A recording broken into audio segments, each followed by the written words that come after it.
Hey everybody, Rob Cootie here with the MLM Solution. As you can tell, today is Freelance Friday. Freelance Friday, where we talk all things good, all things network marketing, the good, the bad, and yes, even the ugly. We touch subject matter, as you know, that no one else will touch with a 10-foot pole, but you have a right to this information. It will empower you. Information, proper information, will empower you to do great things. And guess what? We're going to provide the information regardless of how it shines on the industry.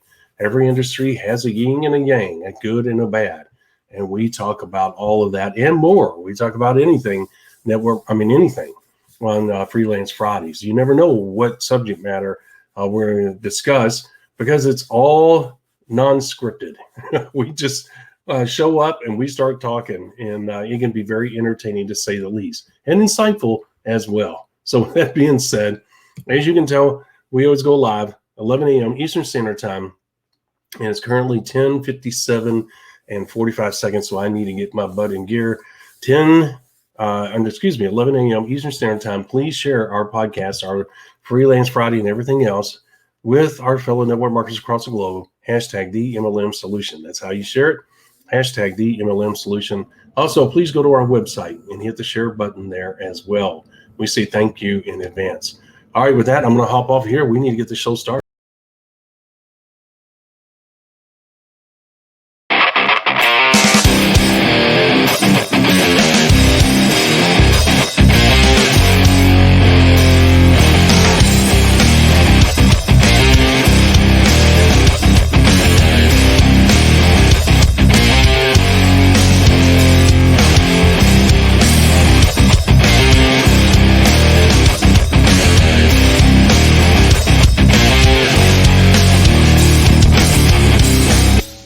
Welcome to the MLM Solution Podcast Show, where you'll learn the facts and hear the truth about the network marketing industry.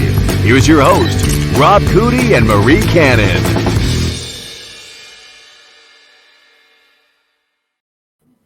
Hello, Miss Marie. Happy Friday. Happy Friday. TGIF. That is correct. Thank God it's Friday. Woohoo! And Freelance Friday. Always enjoyable. Always enjoyable. So today, I want everybody to know we're always keeping you guys abreast. Coming soon, our live events. Miss Marie and I have talked about it. Since venues are starting to open up, it gives us the ability to do what? To get in front of you guys. And we need to start letting you guys know that we are in the planning stages, and hopefully we can make this happen sooner rather than later. But it's all based on how available the venues that we want to use become. And putting one of these events together can be a overwhelming experience, to say the least. We are going to hire someone that has experience in putting these things together. And so we will do everything we can to make sure that this is a top-notch, high-quality event. That means that we're not going to rush things. We want to get it done. If Miss Marie and I could do it, we do it tomorrow. But the thing is, we want to do it right, and we want to make sure everybody's safe. And so there's a lot of dynamics, as you can imagine, in today's environment that we need to address and be concerned about for your safety. So we want to make sure that we do that and be diligent in our planning process. That being said, the reason we're bringing this up, get on the list, the notification list, because the first 100 people are going to get very special treatment in many different ways. So if you want to be one of those people, if you want to come to our live event, meet us live, learn this amazing information, the 5 simple steps to networking success, guess what? You do not want to miss this event. It's always great to network with people, and it's great to meet us and us to meet you. That helps everybody to put a voice and a face to the voice, etc. Nothing like meeting people in person. Go to the URL, as you can see on the screen, plus in the description box below, you will see the URL as well. Click that, go there, sign up. There's nothing there for you to worry about. We, as you know, do not pull any shenanigans on our email list. This is nothing more than putting you on a notification/update list on the live events. All right, Ms. Maria, that being said, hopefully I made that clear enough. I just wanted to get that out of the way and get people, make them aware of what's going on. and what's coming down the road. And if we don't keep it in front of them, they'll forget. It's a busy life. Well, I think that's a great topic for Friday because, when we do that first live in-person event, that's going to be a little bit of a party, I think. I think so, too. It's going to be a lot of fun. There is no doubt about it. And I look forward to it. Not only in meeting you in person for the first time. What? So that'd be seeing you in person for the first time in a long while. That's right. I left that part out. Shucks, daggone it. But no, we, Miss Marie and I go back, way back, and it'd be nice to work with her again. So we wanted to keep you guys abreast of the live events. Miss Marie and I are looking so forward to that. We love doing that. We love going ourselves, but what better way, Miss Marie, than have everybody there? There's something magical that takes place when you're at a live event versus listening to this or going to our website. It seems to sink in more.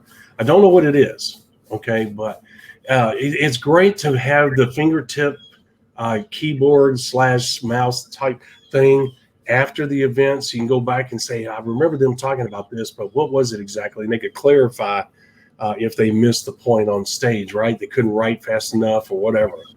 But the point is that the combination of the website and the live event, I don't think you can beat it.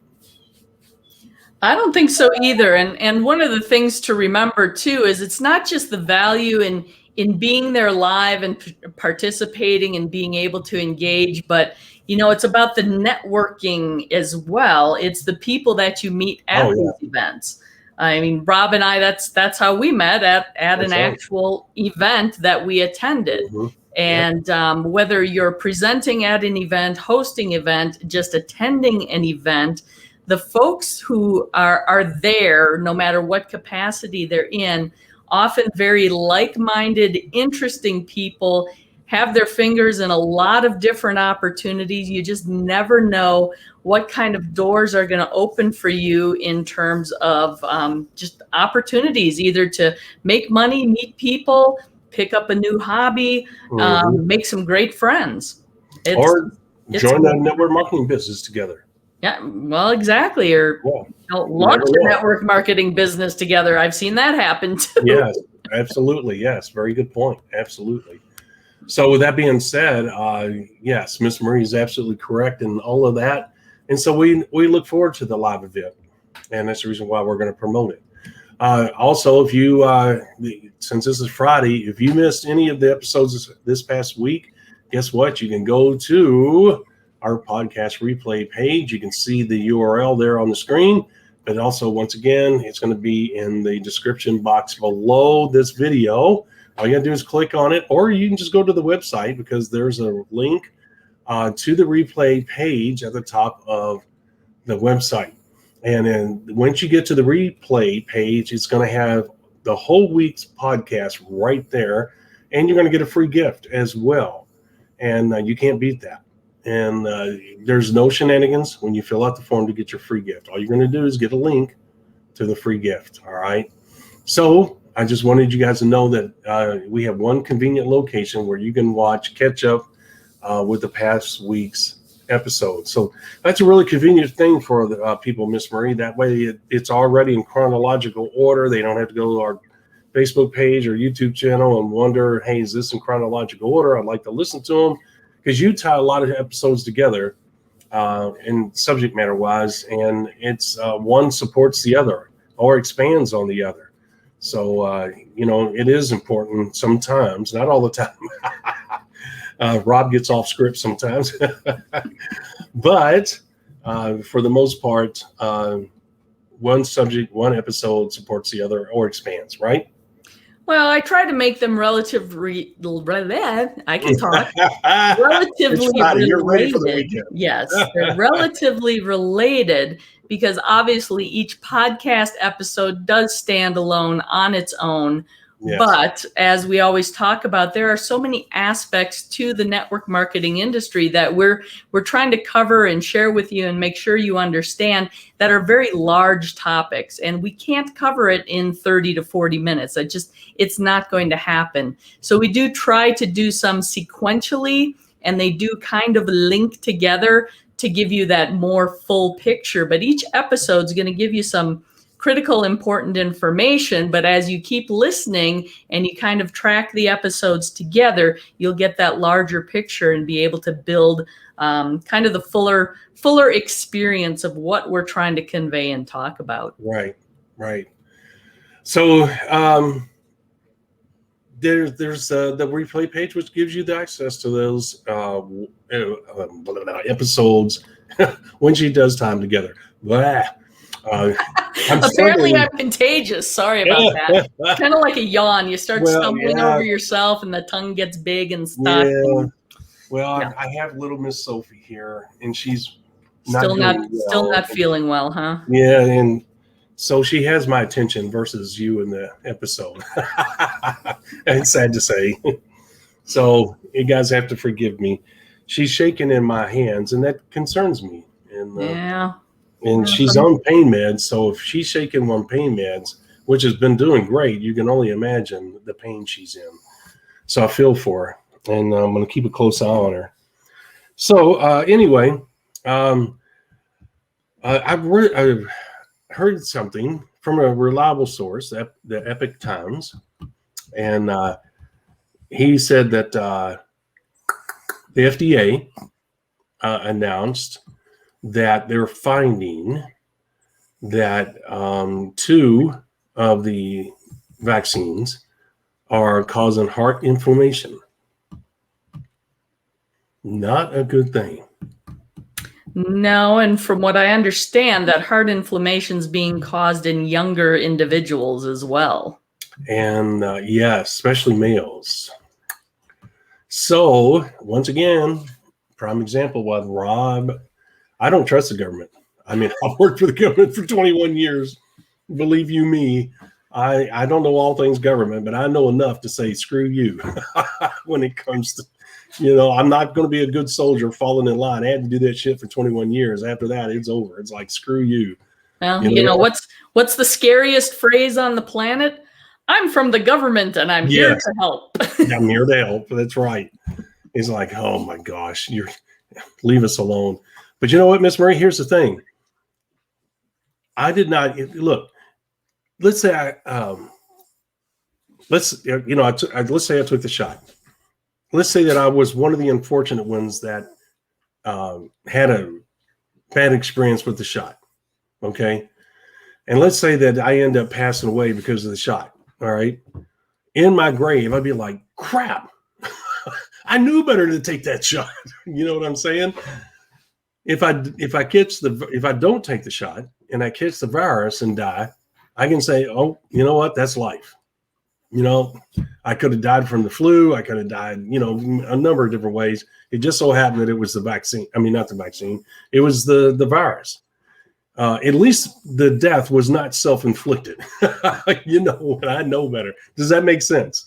Yeah, it makes sense. And I think the sad thing that I'm noticing is, especially in the younger generation, the 20-somethings, there is such an incredible fear. I don't know how you felt in your 20s, but that's usually the time of life when you feel like you're pretty much immortal, right? Yes. You can do anything, you can be anything. That's right. You're either finishing up or just finished school, and it's like the world is your oyster. You can go out and do whatever you want, become whoever you want within reason. Obviously, everybody has personal limitations. There are certain things you're not going to be able to do just because of, who you are, the way you're physically endowed, whatever the case may be.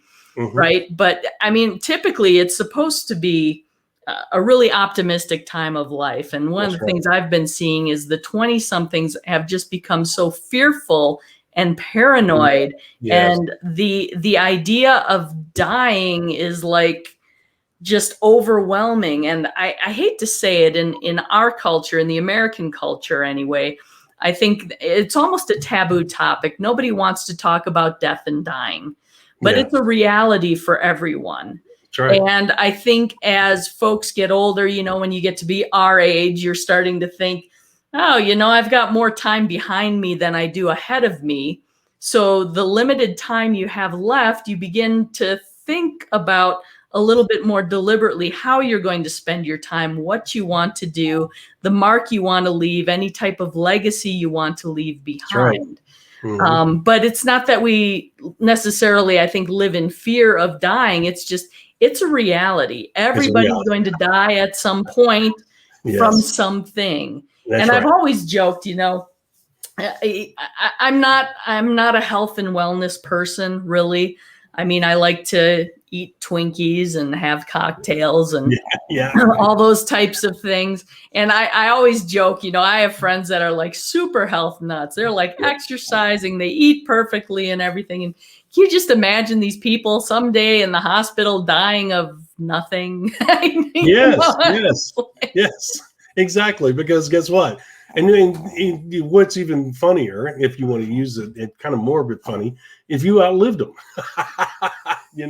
you're the one going and visiting them on their deathbed. Well, But this is the sad thing. I think I am going to outlive quite a few of my contemporaries, barring accidental death or dismemberment, because my genetics are such. My family is not healthy either side, right. and both sides have health issues, heart issues, smokers, drinkers, and to excess in a lot of ways. And the longevity is just ridiculous. And I don't do any of those things to excess. I'm not the healthiest person in the world, but I'm not terrible either. Yeah. But just because of the bad habits that I don't have compared to other people in my family, it's like, I'm looking at 105 at least. That's awesome. That's a great attitude to have. I know exactly where you're coming from. Yes. I had a neighbor, and there was no way, a lot of people, Diet Coke, Diet Pepsi, that's some of the worst shit that you could drink, period. Okay. And I'm not anti-Coke. I mean, I'll have a Coke every once in a blue moon, and if we go out somewhere and we're in a hurry, we'll pull through a Taco Bell or a White Castle or whatever. We don't eat fast food very often, but if we're hungry and like crap, we don't have time to sit down in a restaurant and eat a halfway decent meal. We just grab it and go. We just do the best we can. But what we'll do is we'll buy one meal and we'll share it. We'll cut the hamburger in half, whatever, to limit our exposure to that crap.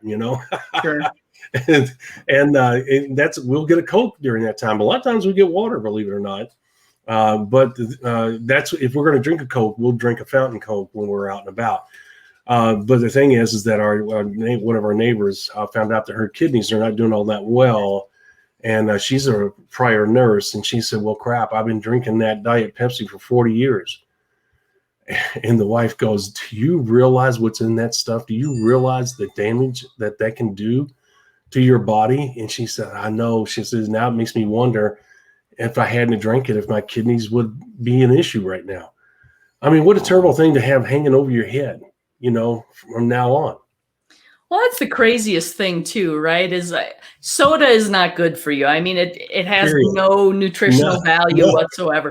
The best thing in Coke is water. It tastes good, and I'm sorry, Coke is a great mixer when you're making cocktails. That's the way it is.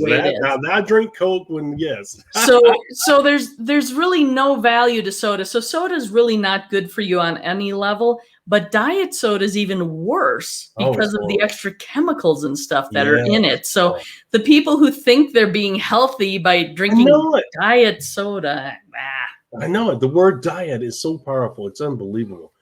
Effective marketing. And these guys know they're poisoning people and they do it anyway. It's horrible. Yeah, but think about the word diet. What's the main component of the word diet?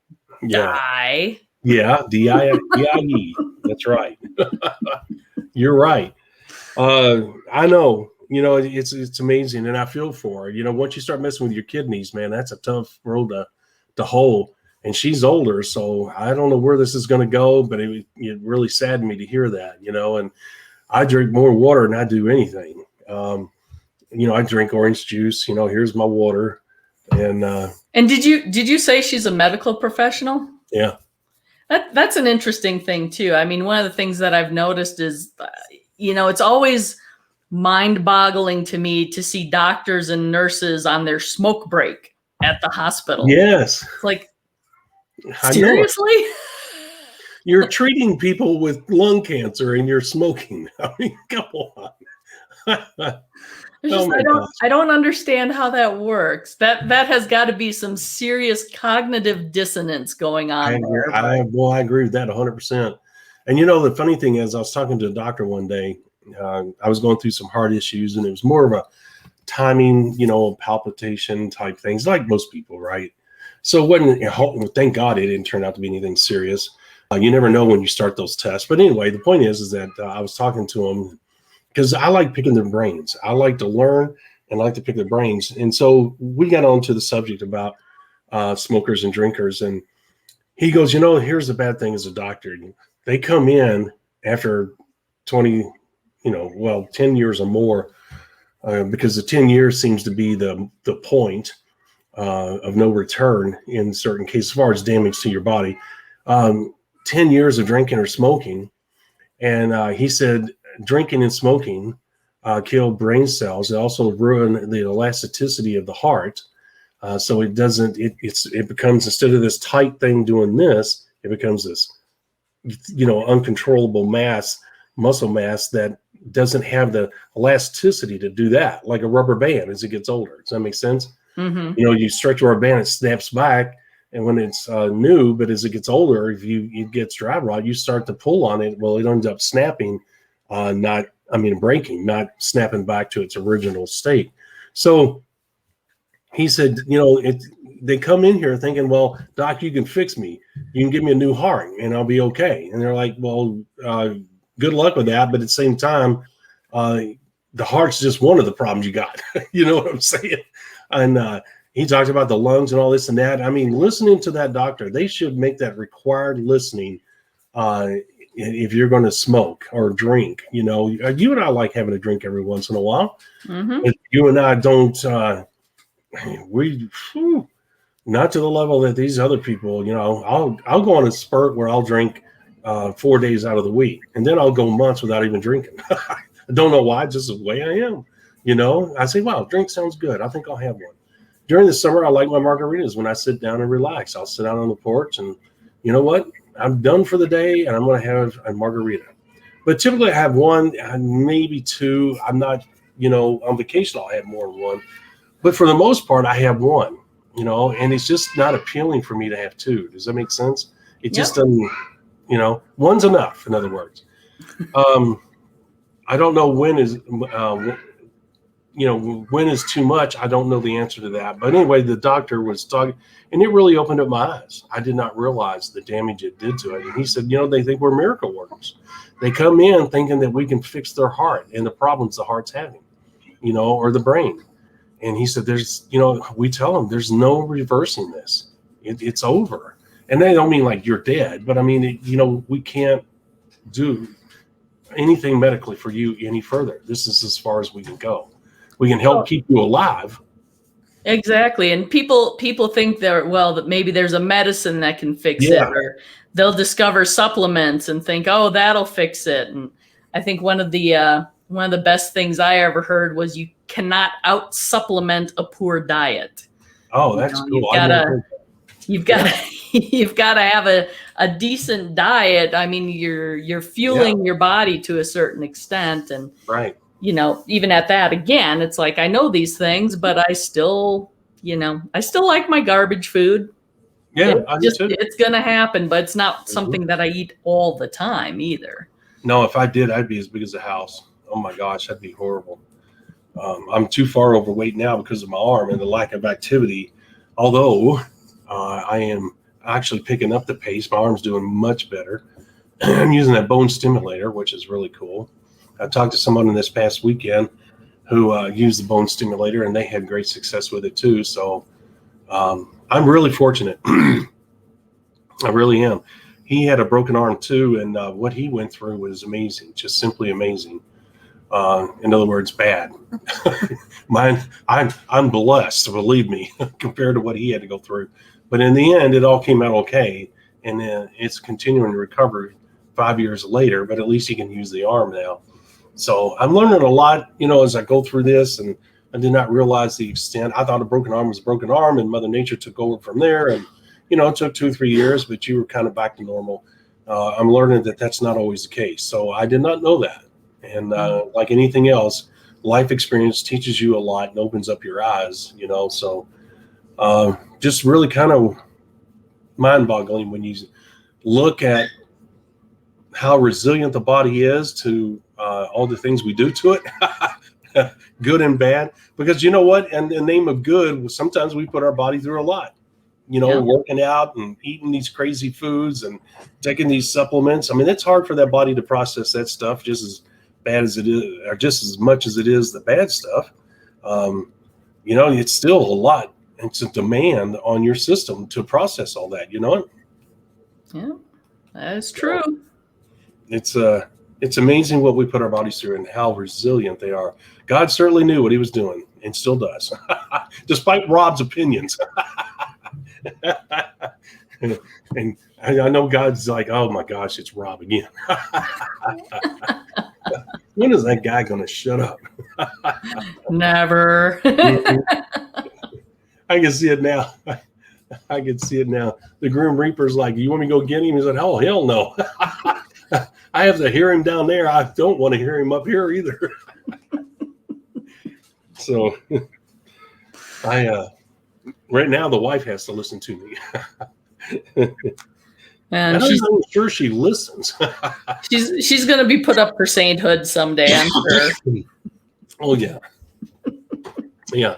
Sometimes I think you women have volumes on you somewhere where you turn down the volume on your hearing.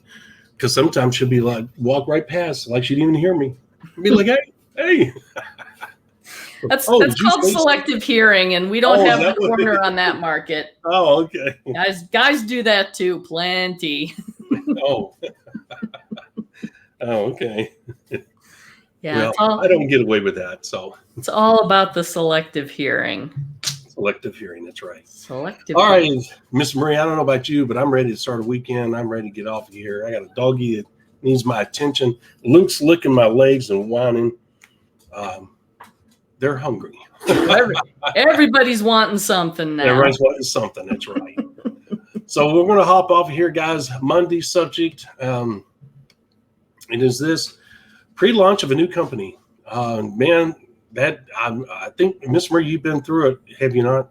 Yeah. Okay. Yep. I've been through 2, I think, maybe 3. I can't remember. But anyway, that's quite a special moment. But boy, is it totally different. We've been talking about joining a new company like there's no pre-launch at all. Some companies use a pre-launch, and I think it's a smart tactic. I don't know why more companies don't use it, but it's hard to put together, and we'll talk a little bit of why, but that's not the focus of the conversation. The bottom line is this can be one of the most exciting and profitable times during a new company, but it also can be one of the most challenging. And like anything else, if you don't have the proper knowledge and know how to go about this, it could drive you freaking crazy. So you don't want to miss our episode Monday at 11 a.m. Eastern Standard Time as we talk about the pre-launch of a new company. Have anything to add to that, Miss Marie, before we go? I do not. I'm excited. I hope everyone has a great weekend, and I'll look forward to seeing you Monday morning, bright and early. Have a great weekend. Safe weekend, everybody. You too, Miss Marie. We'll see you Monday at 11. Thanks for listening to today's podcast. Download our podcast on SoundCloud, Spotify, iTunes, and other podcast platforms. Visit our website at www.themlmsolution.net for additional important information, show details, and past shows. Follow us on Parler, Rumble, Twitter, Facebook, and YouTube. Please hit the like button, the subscribe button, or the get notified button while visiting our other social media platforms.